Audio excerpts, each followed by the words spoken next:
The aggregate demand is determined by consumption demand and investment demand.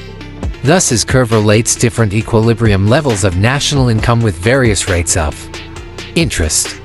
With a fall in the rate of interest, the planned investment will increase, which will cause an upward shift in aggregate demand function, resulting in goods market equilibrium at a higher level of national income.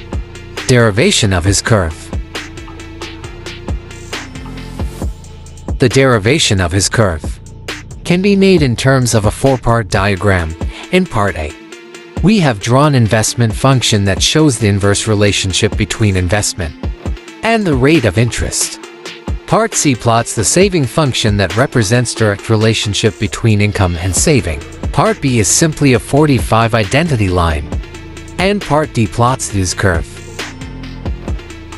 Derivation of his curve is curve. Slope of his curve. His curve is negatively sloped. This is because increase in interest rate causes investment spending to rise, which shifts the aggregate demand curve up and raises the equilibrium income level.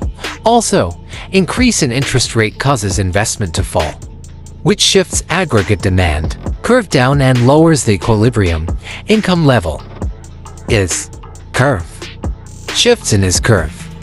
Changes in factors apart from interest rate that would shift the aggregate demand would shift his curve. E.g., increase in autonomous investment will shift his curve to the right, while decrease in autonomous investment will shift his curve to the left. Money market equilibrium. The demand for money is a demand for real balances. Because people hold money for what it will buy, the demand for real balances depends on real income and rate of interest.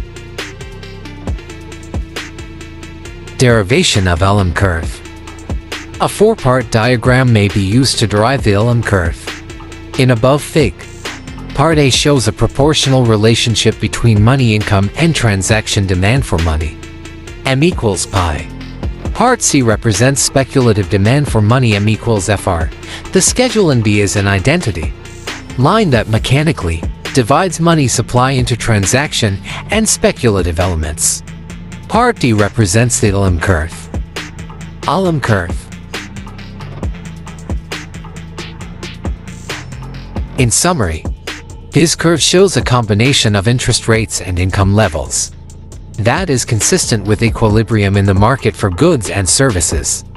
His curve is drawn for a particular fiscal policy, changes in fiscal policy that increase demand for goods and services shift his curve to the right. Changes in fiscal policy that reduce demand for goods and services shift his curve to the left.